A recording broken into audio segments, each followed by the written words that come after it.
I realized as soon as I started to share and open up, my truth and reality, um, I, a lot of people have reached out to me, and they're so grateful for it. They are very supportive of it, even though there's still a lot of hesitation. I think also combined with the current global affairs and even here at home. So, but the beauty of being neutral and being in leadership and having the voice that I have, I would say I feel really blessed to be able to contribute to the peace, but it wasn't enough, Emmanuel, 3 years ago. I know I felt blessed, but I had to share these blessings with the world.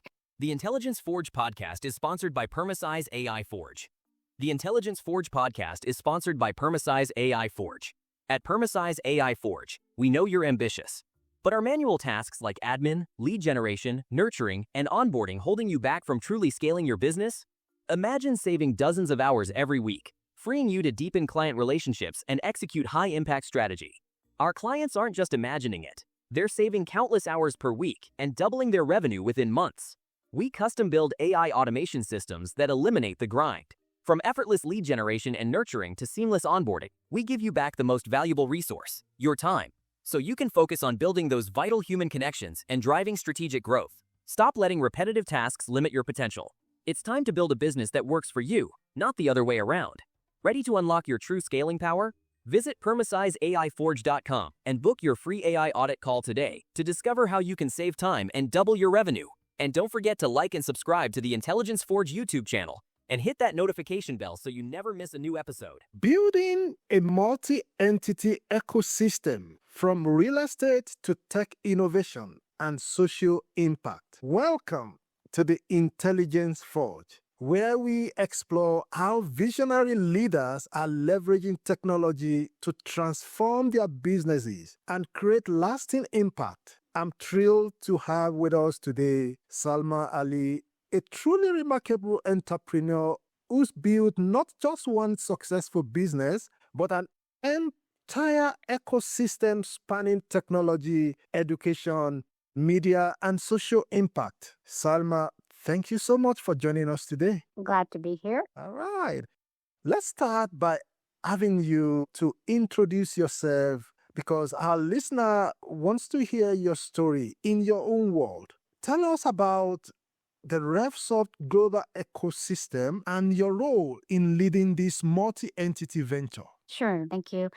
So, RevSoft, the word itself is revolutionary software. All right. And it was suggested by a good friend of mine. And my journey started in around February of 2023.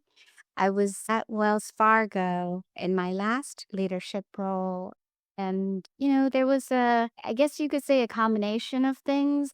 Something in my personal life that had shifted drastically led to it. And then there were a couple of other factors where I wanted to explore being an entrepreneur because I had been in corporate for over 25 years. Mainly not because I didn't appreciate or, I've loved every role that I've had, but really what I visioned, combining the nonprofit and for-profit world for, educating, because I really started to look at the gap in technology when it comes to women. I think, especially among leadership, Right. we're still globally at 8 to 11%, across the world. And it boggles my mind that this is 2026, right? You talk about growth, innovation, and whatnot, and we have a very long way to go. Taking that and combining that with my own, journey for justice and a lot of other things, I just decided to do this. And as it wasn't easy because I come from a culture and a family background that is very, very private, very sovereign. So it was really hard, but one day at a time. And I realized as soon as I started to share and open up, my truth and reality, Mm.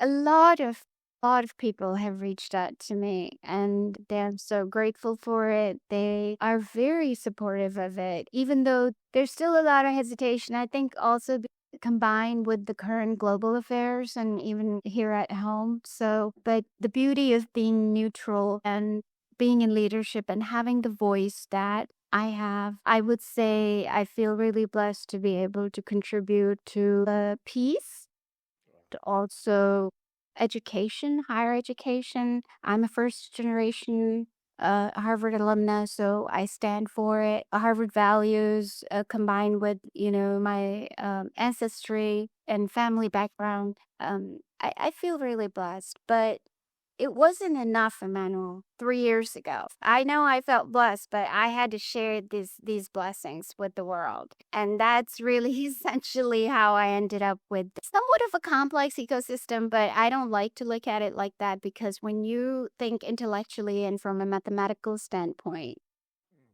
or a spiritual standpoint, you can basically design perspective, this better than I do, is you can break something apart and put it all together. So, Sure.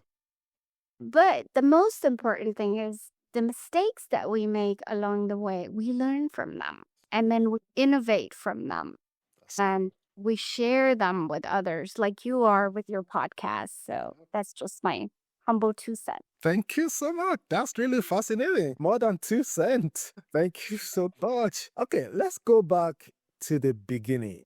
How did you start your entrepreneurial journey? I understand you founded Horizon Inc. back in 2009. Can you walk us through how much funding you have available at the start? And I'm talking about in your entire journey, when you tell yourself, now I'm starting my business, either RevServe, either Horizon, it doesn't matter. But I just want our audience to have a feel of the humble beginning. Because sometimes, the reason why a lot of people don't start business is the excuse of, I don't have money. And they may never start because the money will never come. So I think it's really important if you can explain how you get started. The temptation of I don't have money definitely will come, but one way or the other, you pick up yourself and you start it. So can you dive into that? Yeah, I would love to share. So, and I look at some of these sharings as charity work because I want more and more people to be successful and self-independent. So, how it came about is I noticed that the student housing close to where I live here in North Carolina was not as expensive as single family homes. So, coming from and then my brother is also in real estate. So that also had influence on me. And then, we have some other family members. So with what I noticed is the cost was low for student housing and it blended with low income housing. The ROI, however, was really high. And that's what attracted me to it. Now, remember, I had my corporate roles throughout and I have been very transparent about, my ventures and everything because I've been in financial regulatory stuff. So you kind of have to. But I basically used to think the same thing. And that's exactly the thinking that kept me from investing in real estate for so long is I don't have enough money. I'm never going to be able to do it. But I did it. In 2009, I did it. I basically moved out of my townhouse into a single family home that I was building, with my daughters at the time. And I rented out my townhouse. And eventually, there's a trick that I want to share with you. We've all had homes and mortgages. If you're in the United States and if you're in different parts of the world, there's something, whatever the local methods are. But I always look to minimize my monthly payment through the interest rate and however else, if I have any down payment I'm able to put down. But get the lowest monthly payment. What that allows me to do is then I stretch myself. I make my goal to take money from my earnings and pay a little bit extra towards the principal every month. Right. So that's how I did it. I paid off, principals basically aggressively every time I got bonus or something, or unexpected money. I just put it in there because it was a similar investment product than a CD or anything else. And then from paying off one property, I actually expanded it to 8 investment properties. Yeah, and that was actually less than 5 years. Now, of course, it took me a lot of homework and lessons learned. Try to keep your personal credit out of it. If you're going to invest right from the get-go, have an investment account separate. You're going to thank me later for this advice so much for financial tracking and stuff. It's just a lot easier. Right. Right. Thank you so much. I would take that as advice number 1, and the number 2 will come at the end of the podcast. But thank you so much for that. That's going to be valuable to our audience. But let us fast forward to today. First probably in 2009, you built an impressive ecosystem without, revealing much, or maybe something that you are uncomfortable with. I just wanted to share, where are you at today with the combination of the work you do, your company, in terms of not necessarily the revenue amount, but in terms of growth, where are you today? Impact. Yeah, so I have last 3 years, I've gotten into a habit of looking at revenue and impact. And partially, even 3 years ago, I think post-COVID, there's just been really this trend of awakening, I call it. A lot of people had time to be with their families and reflect and realize they want to do something more than what they may be doing, right? Right. And now we're ending up with all these surges, and that's okay because, I guess that's just how realization and awakening occurs. And it's a good thing in hindsight because it's the very source of innovation. Right. And, I've always tried to look at the positives. So I know a lot of people are looking at it as chaos. And I guess it has to go back to your faith and whatnot, but I pray a lot, so I know that it's gonna be okay, and I'm not worried. My focus is really next few years to just build in a way that is gonna be not better than before, whether it's for my family or for our community or anything like that. But really just thinking long term, thinking long terms. For a lack of a better analogy, an immigrant family, for example, when they come, they leave so much behind and then they start all over again. That's the mindset, right? Or even somebody moving from New York to California, same thing. So that kind of mentality really helps you. I'm a founder. I'm a pioneer. This is from scratch. It keeps you humble, and it gets you into discipline enough to roll your sleeves up and get into it. Because as an entrepreneur, that's the first thing you learn.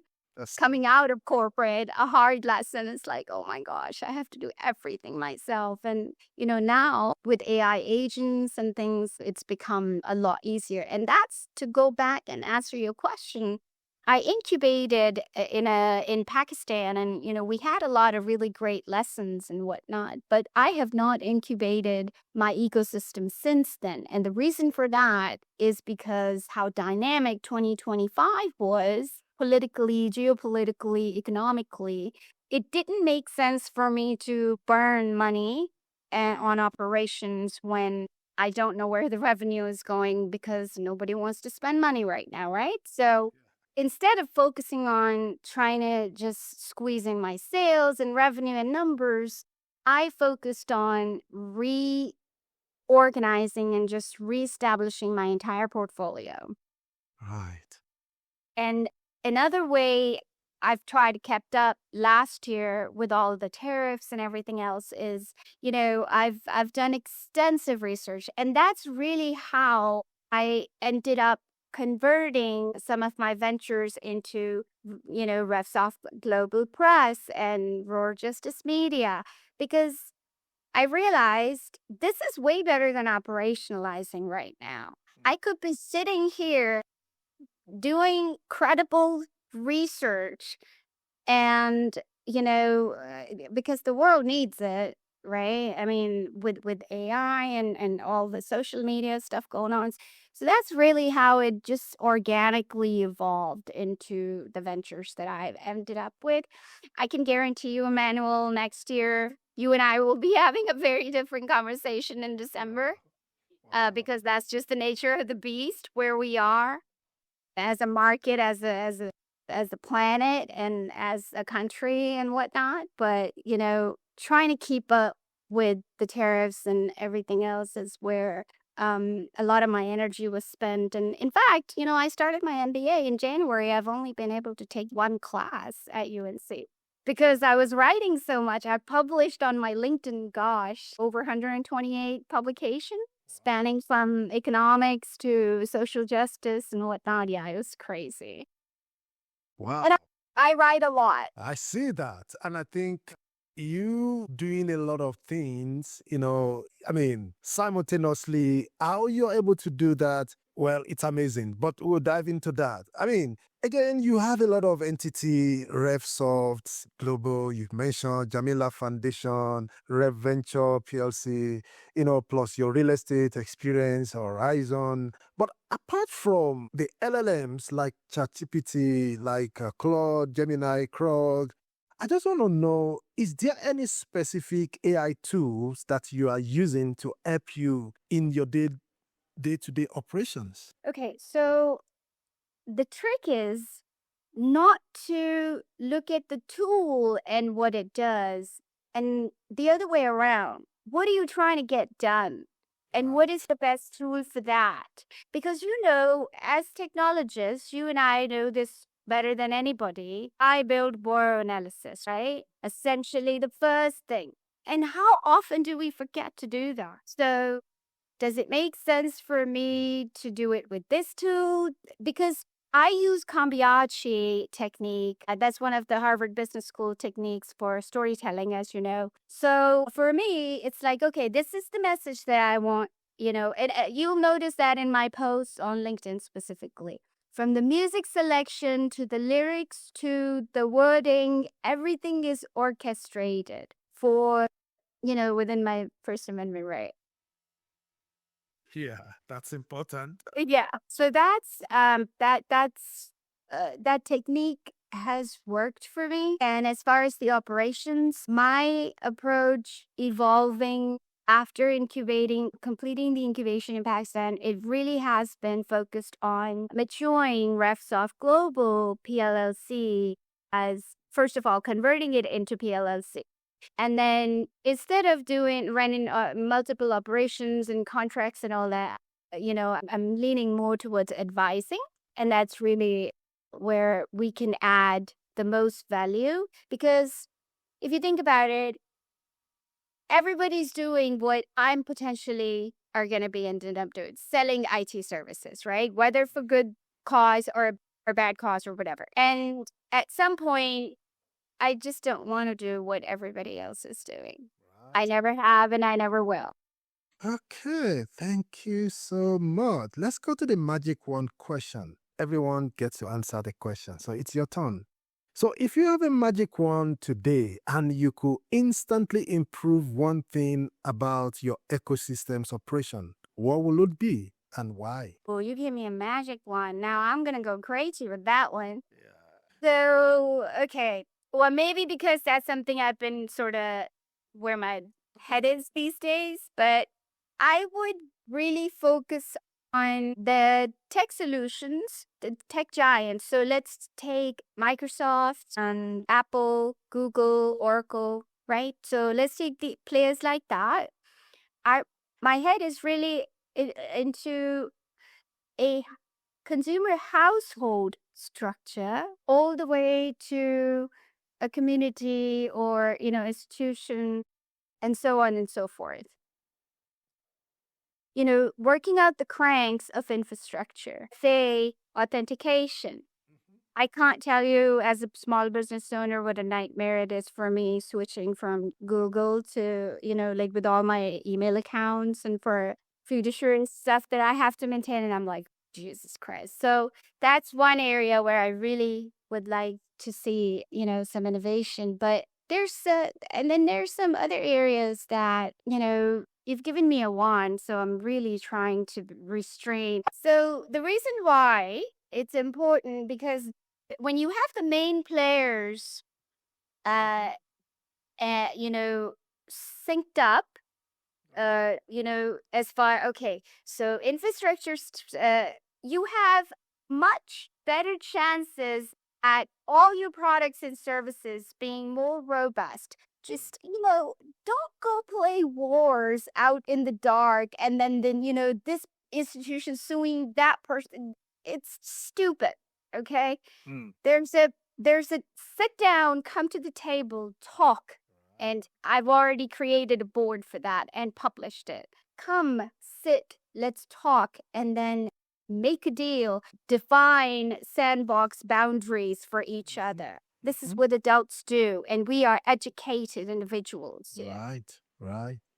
So, if I hear you correctly, you want dialogue. Well, yeah, I mean, how else are we going to do it? Even tech companies become so big, it's like, oh my gosh, there's a concept of somebody named Bill Gates somewhere, but I guess he exists, I don't know. So it's like, get out of your, and I don't mean to pick on Bill at all, okay? This was just insanity. But it's like, humanize your personality so people know. Funny story, I went to a president's speech and when I saw him in person, I was like, oh my God, thank God he's actually real. Wow, it's not AI. Yeah, there's that intellectual side of you taking over. It's true. These are people, these are personalities that millions of people across the world just dream of. Like, look at your influence and your availability to just average Joe is just close to none, right? Yeah. Hopefully, if I ever get anywhere, I hope I can continue to be myself and make myself available. And now I know there's safety and other considerations and whatnot, but you get the point. Yep. Thank you so much for sharing that. I want you to explain how and what your day looks like. If possible, maybe week, but in very summary, just to summarize it. When you wake up in the morning, what do you do? How do you go to your job? What do you do? Just to have a sense of what your typical day on your job looks like. So my day, many of us, is unpredictable, right? What I will share is the moment I wake up in the morning, the very first thing I do, in the beginning, I had to use YouTube and some of the other tools, but I listen to positive affirmations. The very first thing, even before I have a chance to, freshen up. I do my prayers. And what that does is it puts me immediately into this positive mode that just sort of prepares me, no matter how many obstacles I will have through the day, I get through them with a little bit better attitude than I would, huffing and puffing and just, getting frustrated. I find that to be a lot more productive and useful. Besides that, I have children. I have 3 kids. So a lot of my time when I'm researching or, in between, I have meetings outside of the home, inside the home virtually. One thing I do is I'm always parenting, answering questions. One child needs this, that child, they have different needs. They're different ages. So, and that, to be honest with you, is my most favorite part of the day is when my kids, because, my daughters are 26 and 24, and they don't have to come to me. And when they do, it means a lot to me. Right. So because we just so used to of collaborating, and they're entrepreneurs as well, so it's fun. That part, and then if I have meetings, I'll step out, I'll come back, I'll go, get my sent from school and whatnot. So really that's, and then before I end my day, I do affirmations again, Right. where I'm not taking all the stuff that I experienced in the day to sleep with me. Oh, now sometimes because if there's a special night or something, I pray through the night. So sometimes I do that too. Just as a practice, right around 8 p.m. or so, like I'll do positive affirmations, prayers, and just cleansing and just meditating. Another thing that's really good that I personally haven't been able to, and that's my 2026 goal, is taking 10-minute interval focus breaks in between through the day. And it's kind of interesting because I don't know how you are, Manuel, but for me, my number one rule is if I want to change a routine into something sustainable, I have to stick to it for 2 weeks. And then it becomes a habit. Right. That's how I do it. But I stick to it for 2 weeks, like whether it's waking up at a certain time or, because I fast a lot during the day too. But that really helps me quite a bit to be more productive. But hopefully that gave you an insight into my laboratory. Yeah, thank you so much for diving into that. Thank you. Okay, let's talk about something not many entrepreneurs attempt to do, building multiple entity ecosystem. Most people struggle with just one business, but you are orchestrating three distinct entities that each serve different purposes while supporting a unified mission. What led you to structure your vision this way rather than keeping everything under one umbrella? So I come from a very regulated financial technology background. And then on top of that, a lot of my education at Harvard is in organizational behavior, structure, and just business, right?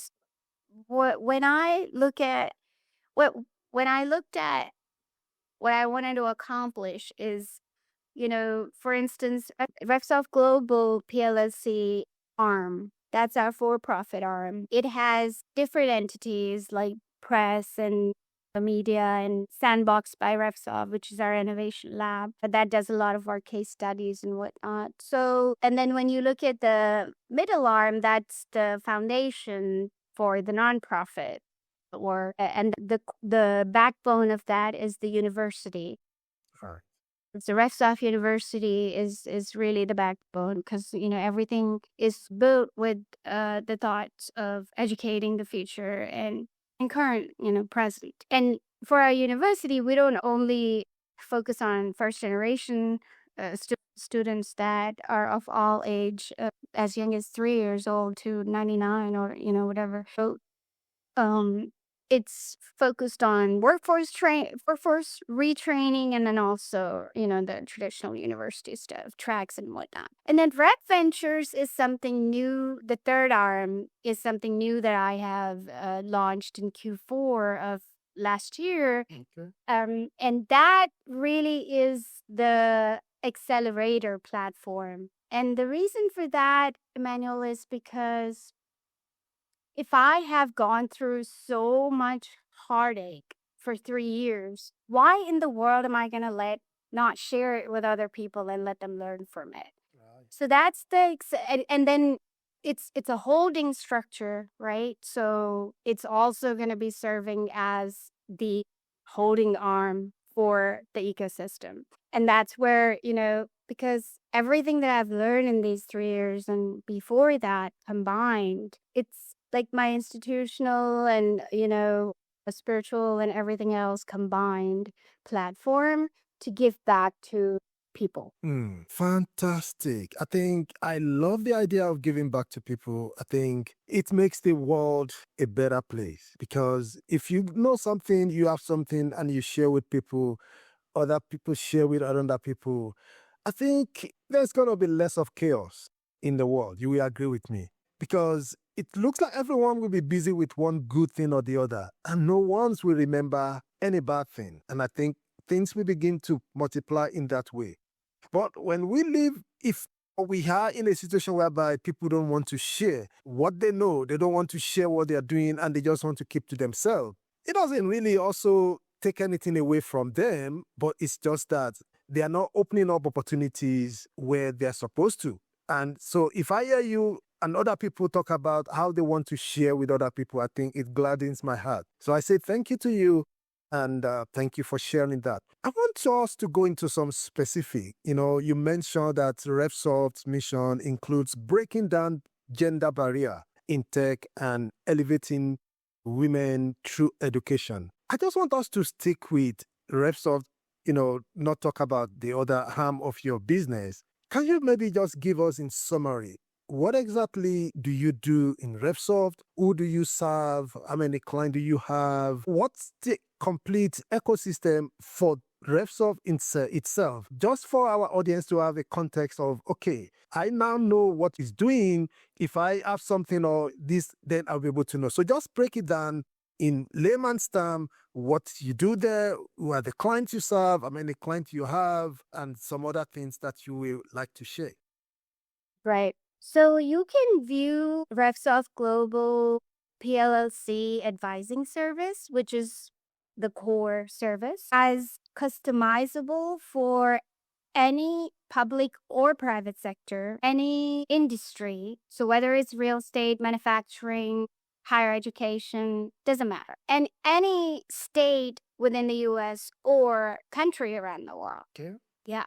So that to give you and then, on top of that, you factor in confidentiality and all the, regulatory other type of requirements, because you've got public sector and then you have private sector, right? For every country. That alone right there is quite a bit.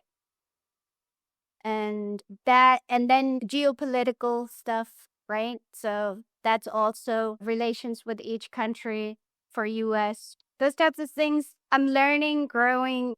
Our teams are learning and growing. But in a nutshell, your core principle to run, a firm like that is transparency, neutrality, and humanity. Right. So as far as so to answer your question directly, it can be any industry. It can be a technology client. We have real estate clients. We have, government contract stuff that, federal registrations and things like that. So it really is that arm is really establishing continuously itself in advising domain, business advising, technology advising, design, you name it. So whatever your problem is, that's what we are really here at work to put it together. Whatever your budget is, whatever your problem is. For some people, budget is important. For some initiatives and institutions, it's not. So just depends on that. All right. Thank you so much for sharing that. Let's look at the next 12 months. Where do you want to see your ecosystem grow in terms of revenue, impact, market presence, the people you serve? Yeah. What's that looks like for you? So in 2025, I cared very little, and 2024, I cared very little about revenue and a lot more about impact. 2026 is going to be more dynamic than the last 3 years because the sequencing of the work that I had been laying out with RevVenture and the other arms, it's going to be coming to life. So what I mean by that is, a lot more activity and a lot more, progression around those. And then, we have cohort. Our first cohort has 500 underprivileged students. And what our training, this is the cohort of RevSoft University. Now I'm targeting a launch in Q2 of 2026. So let's see how that goes. But basically what we're doing is we're taking underprivileged community students and I had created a custom scorecard for their training. It's holistical, basically. So it's not only technical training, but it's also um, soft skills and accent reduction and things like that. So we'll be able to demonstrate our students more and more getting deeper into 2026. But that's only just one area. Like this week, I'm working on RevAir brainstorm. So RevAir, my late father was he was in the airline industry executive leadership. So I am trying to carry his legacy by launching RevAir. And currently I'm designing, some of the things for the fleet, and there'll be publication on that soon. So every day is just something new. And to go back to your question, how do I do it all? And I think that we were alluding to it. I said it and I forget it. I'll do a little bit of homework. Idea pops in. I throw something in writing for it, and then I just park it. Sometimes even after months, the thought will reoccur to me, and I'll go back and pick it up and then start working on it. So it's how I end up with what I end up with. But it's okay for me to be this way right now, because there's a lot of discovery, and I'm not in a rush to operationalize in one area or the other. So I'm just taking my time, really testing the waters. And the AI agents are one area where we're really spending is spending a lot of time on. So that's one, because we, as an advising firm, we want to be able to soon in a position where I have tested it myself and, for on our own ecosystems, and then I'm ready to do it for the client. So that's kind of, yeah. And I'm not rushing to do it for the clients because there's plenty of people out there trying to do that. My approach is from advising perspective, like test it out, see what worked well, what not, and just from a learning perspective. All right. Thank you so much for sharing that. What keeps you up at night? Is there any challenge that's probably one of your, harm of your ecosystem is facing that you think, if I could solve this particular problem, I think it will accelerate the growth of this company? Is there anything like that you want to share? And I will tell you where this is coming from. When our listener hear the story of any CEO or founder, how you are helping other people solve one problem, how you are helping other people do one thing or the other, it doesn't mean that you yourself doesn't have something that you also want to solve. So that's why we always like to ask and say, is there something that you think, well, there's still one thing that within my own ecosystem that I'm still looking for a solution for? Is there something like that that you want to share with us? Yeah, Mano, I think about this a lot, okay? The reason for that is because, when you have high stake clients that you're constantly serving and you're running 24-hour company, which is what I do, our operations used to be 24 hours and they still are, but, we're trying to get better about it. But you really just you do your best every day. And this is why I was sharing my affirmations and such. There can be so much, and there has been so much that has kept me up at night. But at the end of it, it only exhausted me and I didn't get productivity out of it. So my productivity is in my calm demeanor and not giving in at the level of crisis or at hand or whatever, and just really dismantling it, intellectually reflecting on it, sharing it with the right folks, and then moving forward. They can be so much that can keep me up at night, believe me when I tell you. But focusing on my daily routine, doing my best, and delegating it to God before I go to bed is how I mitigate and deal with it. But do you want to mention maybe just one specific? I tell myself at the end of the day, I did the best that I could today, and tomorrow is going to be another morning. All right. For that day ends. Right. Okay. So we want to find out if you are replaceable in your business. So if you're not there today for 6 months and you have to go somewhere for 6 months, will your business continue to run the way it's running? Or Absolutely. without you, it cannot run? What an amazing question. And I know exactly why you're asking that. So 6 months from today, I would say a month from today, I think my level of confidence for my response will increase. And the reason for that is because now let's break that down a little. If I take my intellect only to respond to your question, I give it a month. Okay. You gave me 6 months, I give you a month, to the point where yes, I can leave my business to whoever and whatever I need to. And I'll know it'll be okay.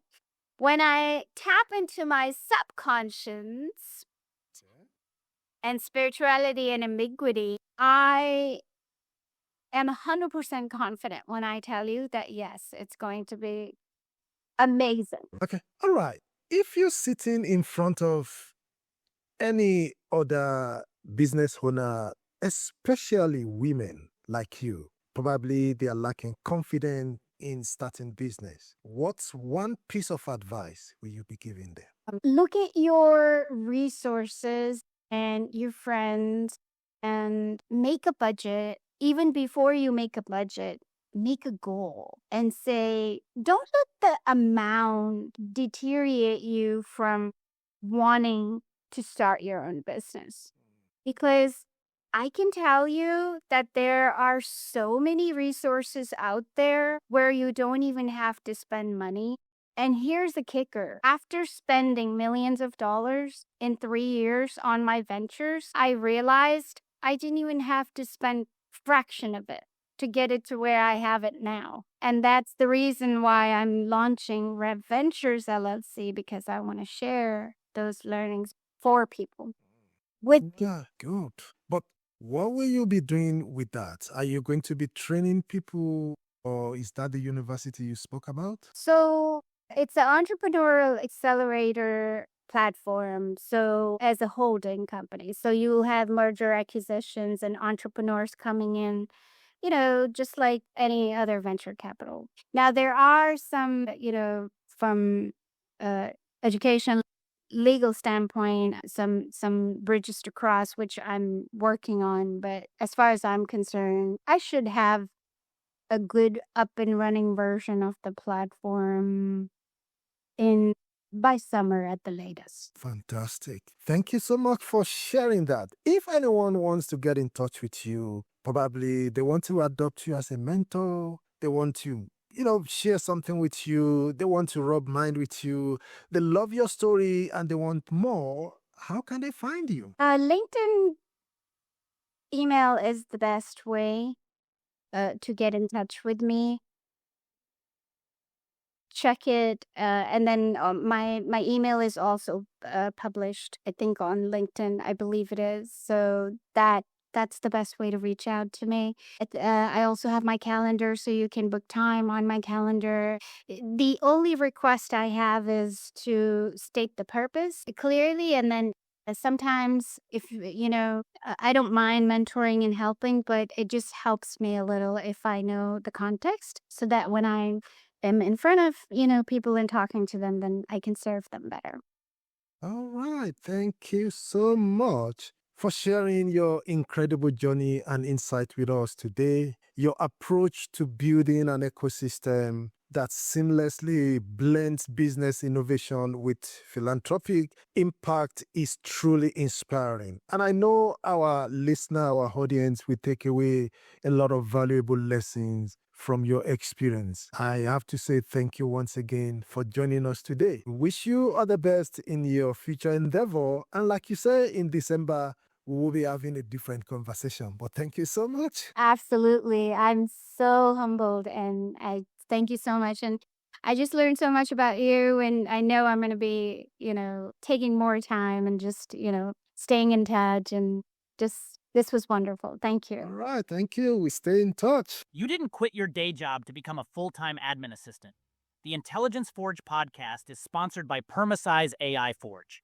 At Permasize AI Forge, we know you didn't start your business to spend 60 hours a week on paperwork, chasing leads, and managing endless admin tasks. You started it to build something meaningful and serve your clients. But right now, you're trapped in the day-to-day grind instead of growing your business. What if I told you our clients are reclaiming 15, 20 hours per week, increasing their revenue by 30 to 50% within 6, 12 months, and finally getting their lives back? We don't just automate random tasks. We build custom AI systems that eliminate the bottlenecks choking your growth, from leads generation to lead, nurturing and management to project management to client follow-ups. Stop paying for an expensive, frustrating manual system. It's time to upgrade to strategic automation. Visit permasizeaiforge.com and book your free business transformation strategy call today. Discover exactly how much time and money you're losing to manual processes and how to get both back. And don't forget to like this video, subscribe to the Intelligence Forge, and hit that notification bell so you never miss an episode packed with game-changing insights. Your future automated business is waiting.